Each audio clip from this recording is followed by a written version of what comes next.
جہاں بھی ایمان اور اسلام کی بات آئی ہے قرآن و سنت میں، وہاں نماز لازمی ساتھ میں چپکی ہوئی ہے. تو اس لیے آپ کو نماز تو پڑھنی ہی پڑھنی ہے، اس میں تو نو کا آپشن ہے ہی نہیں. یہ ثابت کرنے کے لیے ہم کیا ہیں؟ مسلم ہیں، مرد کو بھی عورت کو بھی. اور یہ صرف بر صغیر میں ہے. ملیشیا میں ہم نے دیکھا وہاں مسجدیں بھری ہوتی ہیں، سب نماز پڑھتے ہیں، خواتین بھی پڑھتی ہیں ساری، اسکارف لٹکے ہوئے ہوتے ہیں وہاں. بے شک وہ اس کا جاب کر رہی ہے، ہوٹل میں کچھ بھی کر رہی ہے، نماز کے ٹائم پہ عورت بھی آئے گی مسجد میں، اسکارف پہنے گی، پھر وہیں اسکارف نکال کے بھی چلی جاتی ہیں. ٹھیک ہے نا، جیسے ہمارے ٹوپیاں رکھی ہوئی ہوتی ہیں نا ایسے. افغانستان میں سب نماز پڑھتے ہیں، سعودی عرب میں سب نماز پڑھتے ہیں، دبئی میں عرب کے کیسے کیسے عیاش ہیں، نماز کے ٹائم پہ سارے ایسے لگے گا جیسے ان سے بڑا نیک دنیا میں کوئی ہے ہی نہیں. بادشاہ نماز پڑھتے ہیں، وزیر نماز پڑھتے ہیں. ہمارے ہاں ایک بہت بڑی لعنت ہے کہ ہوگا مسلمان اور اپنے آپ کو مسلمان بھی کہتا ہے، نماز کے وقت میں غائب. تو اس لیے امام احمد ابن حنبل جو بہت بڑے مجتہد ہیں، ان کا یہ فتویٰ ہے کہ ایک نماز بھی جو جان بوجھ کر چھوڑ دے گا اسلام سے خارج ہو جائے گا.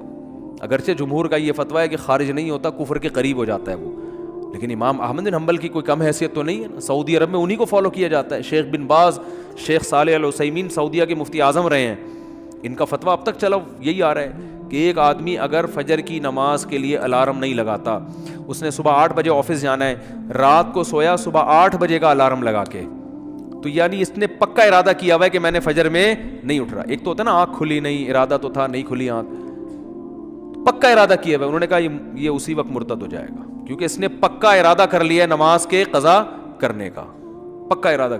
وہ یہاں تک ان کا فتویٰ ہے کہ مرتد ہو جائے گا اس کو اگر توبہ نہیں کرتا اور توبہ کا اعلان نہیں کرتا باقاعدہ، تو اس کو مسلمانوں کے قبرستان میں دفن کرنا بھی جائز بولو نہیں ہے. اس کا نکاح بھی ٹوٹ گیا. اگرچہ جمہور اس کو نہیں مانتے، لیکن امام احمد بن حنبل کی بھی تو ایک بڑی ویلیو ہے نا، اور عبداللہ بن مسعود کی بھی کم ویلیو نہیں ہے. وہ فرماتے ہیں ہم نبی کے دور میں کسی بھی جرم کو یہ نہیں سمجھتے تھے کہ انسان کافر ہو جاتا ہے، نماز کو ہم یہ سمجھتے تھے کہ کوئی چھوڑ دے تو اسلام سے خارج ہو جاتا. تو اس لیے عرب میں شراب پینے والا بھی نماز پڑھتا ہے، کیونکہ مسلمان میں بہرحال کچھ بھی ہو اسلام کا نام اپنے آپ سے ہٹانا پسند نہیں کرتا. اور آج ہم نے دیکھا ہے مسجدوں کے 7 گھر ہیں نماز کے لیے نہیں آ رہے، اور سفر میں تو نمازیوں کو دیکھا ہے نمازیں چھوڑتے ہوئے. ذرا آج کل پیپر ہے تو یہ چھوڑ دو نماز. بھائی پیپر میں نماز چھوڑنا کہاں سے جائز ہو گیا؟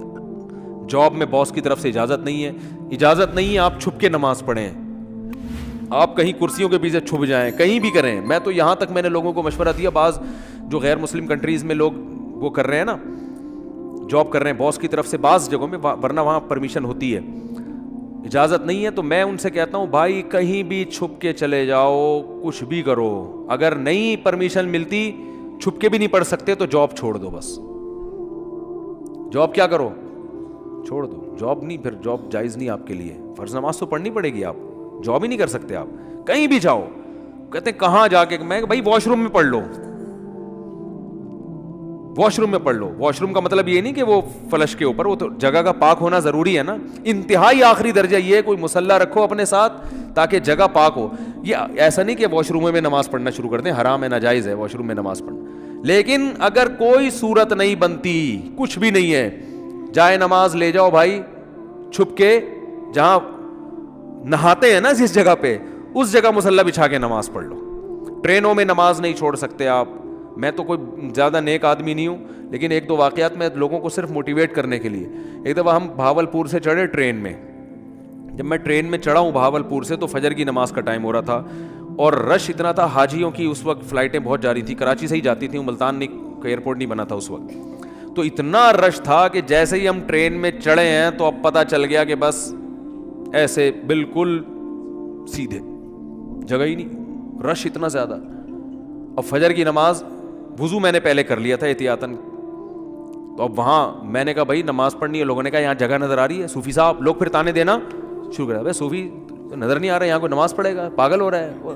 اچھا سفر میں لوگوں نے کہا بھائی سفر میں معاف ہے، بعد میں توبہ کر لینا، قضا پڑھ لینا. یہ بڑے اچھے الفاظ ہوتے ہیں لوگوں کے نا، یعنی ان کی نظر میں کہ توبہ کر لینا. بھائی توبہ تو کہاں سے؟ اگر ایسا ہی ہوتا تو اللہ کہتے ہیں نماز پڑھ لو، نہیں پڑھتے تو توبہ کر لینا.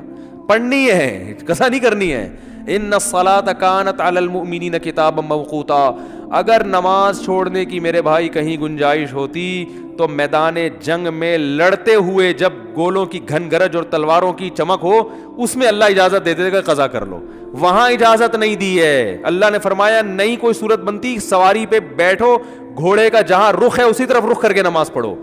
وہاں اجازت نہیں دی. اور آگے اللہ نے اس کی وجہ بیان کی ہے کہ میں اس لیے کہہ رہا ہوں یہاں پڑھنی ہے کہ نماز صرف پڑھنے کا حکم نہیں ہے. ان الصلاۃ کانت علی المؤمنین کتابا موقوتا, نماز مومنین پر مقررہ اوقات میں فرض ہے. یہ اس لیے جواب دیا کہ آپ کہہ سکتے تھے اللہ جب جنگ ختم ہو جائے گی پھر پڑھ لیں گے نا آرام سے خشوع و خضوع کے ساتھ.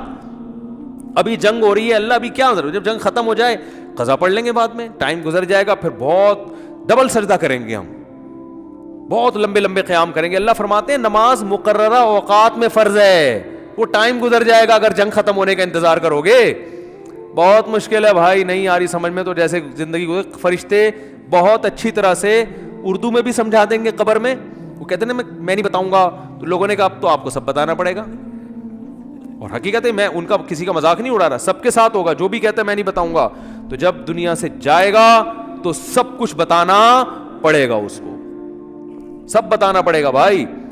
تو میدان جنگ میں اللہ کہہ رہا ہے کہ نماز مومنین پر مقررہ اوقات میں فرض ہے. تو میں ٹرین میں کھڑا ہوا تھا, میں نے کہا, انہوں نے کہا بھائی یہاں تو جگہ نہیں ہے. اچھا میری عمر بھی زیادہ نہیں تھی تو وہ ایسی تھوڑی عمر ہو تو لوگوں میں روب بھی ہوتا ہے نا. ہم نے کہا کوئی جگہ نہیں ہے. میں نے کہا تو پڑے گا بھائی, کیونکہ ہم تو ایسے چھوڑ دیں بھائی, اور سنتیں اب چلو مجبوری ہے چھوڑ دیتا ہوں, 2 فرض تو پڑھنے ہیں. لوگوں نے کہا جگہ نہیں ہے. میں نے کہا جگہ بن جائے گی, کیونکہ فرض جو نماز میں فرائض ادا کرنا بہت آسان ہے. تو میں نے کیا کیا, وہ جگہ چونکہ لوگوں کے چپل تھے تو اس میں خطرہ تھا کہ ناپاک ہوگی, تو ایک چادر تھی میرے پاس, وہ میں نے ایسے نیچے ڈال دی, بچھانے کی بھی جگہ نہیں تھی.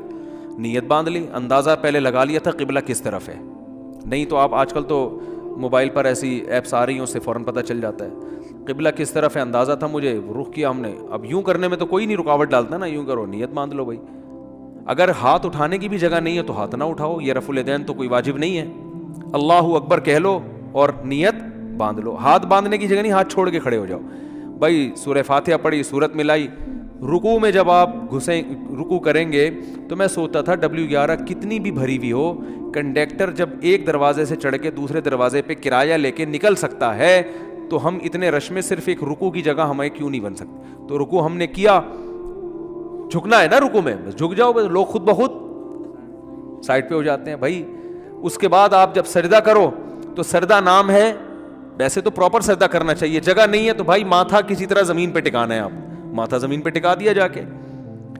تو 2 رکعت تمیز سے الحمدللہ پڑھ لی, کھڑا ہو گیا میں. پھر لوگوں نے کہا یار یہ, میں نے کہا ہو گئی, بس 2 فرض پڑھنے تھے, ہو گئے, ایسی کی تیسی, جو مرضی کرنا ہے, جو اکھاڑنا ہے اکھاڑ لو. صحیح ہے نا, کیونکہ تمہیں تو خود چاہیے جگہ دو نا. اور بعض دفعہ لوگوں کو شرم آ رہی ہوتی ہے, ہم سب کے سامنے نماز پڑھیں گے, لوگوں نے کہ تو بہت بڑا صوفی ہے. تو یاد رکھو شرم ان کمبختوں کو آنی چاہیے جو نہیں پڑھ رہے, ان کمبختوں کو آنی چاہیے. بھائی تم بھی تو ایمان کے دعوے دار ہو.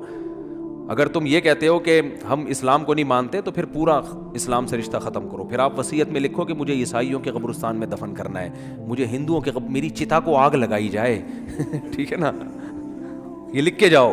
جو نماز نہیں پڑھتا لکھے کہ بھائی میں چونکہ نماز نہیں پڑھتا اور میں مانتا ہوں یہ ٹائم ویسٹنگ ہے اور یہ کیا مولویوں نے نماز رکھا ہوا ہے, تو لکھو کہ میری چتا کو, ایک ہندو ابھی مسلمان ہوا ہے تو میں نے, وہ مجھے کہہ رہے تھے کہ میں لائیو سب کے سامنے کلمہ پڑھوں گا نا, تو میں نے کہا چلو ہمارے بیان میں آپ کو لائیو ہم لے لیں گے. بیان سنتے تھے, اللہ کا شکر ہے وہاں انڈیا میں ان کو ایمان کی توفیق ملی. تو ہندو ہونے کے باوجود میرے بیان بڑے شوق سے سن رہے تھے, کہہ رہے ہیں سنتے سنتے میرا دل کیا کہ میں مسلمان ہو جاؤں, اللہ تعالیٰ قائم رکھے.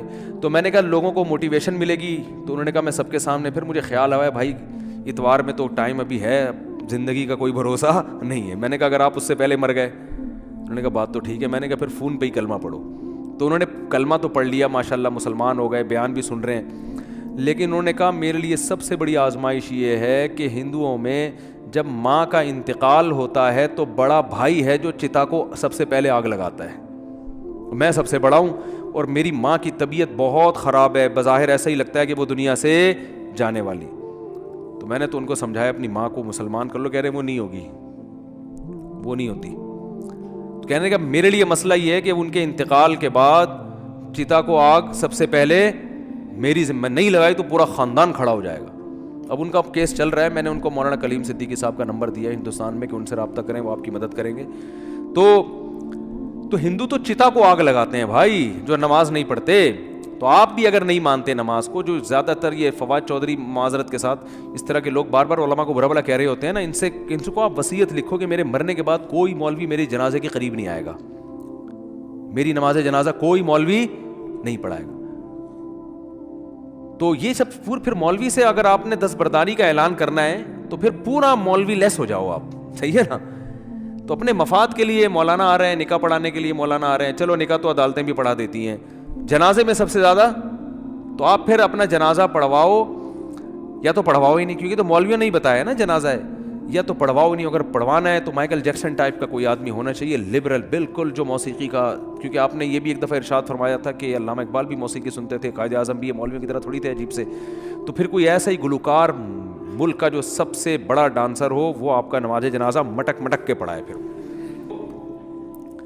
اللہ سے دعا کرو بھائی, نماز سے اللہ ہمارا رشتہ قائم کر دے. تو اذان پر ابھی بیان باقی ہے کہ اتنی اللہ کو یہ عبادت پسند ہے نا کہ پیدا ہوتے ہی اللہ کان میں اذان کہلوا دیتے ہیں. اس کے بعد جو ندائیں صبح فجر میں آواز گونجتی, اللہ اکبر حی علی الصلاۃ الصلاۃ خیر من النوم, پھر اللہ کہتے ہیں ظہر میں دوبارہ یاد دلاؤ, مؤذن کو کہتے ہیں جا بھائی اسپیکر پہ بٹن آن کر, بولتا رہے بس تو.